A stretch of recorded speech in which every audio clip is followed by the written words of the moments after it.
অনেকদিন থেকে ভাবছি যে বাইকটাকে ওয়াশ করতে হবে। প্রচুর ধুলোবালি লেগে আছে। কোথায়, কোথায় গেলাম আর কি বলবো আপনাদের।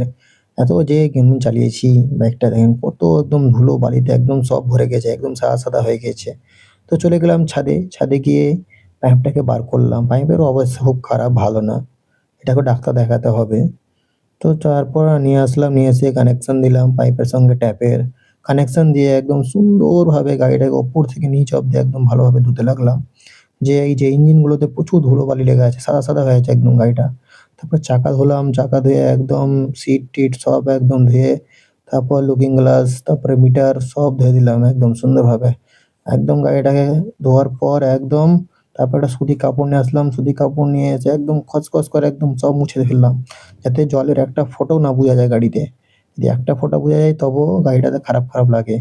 তাই জন্য গাড়িটা একদম সুন্দরভাবে পরিষ্কার করার পর একদম ফাইনাল লুক দেখেন। গাড়িটা কত সুন্দর চকচক করছে। আগে কেমন ছিল আর এখন কেমন দেখেন। একদম চকচক।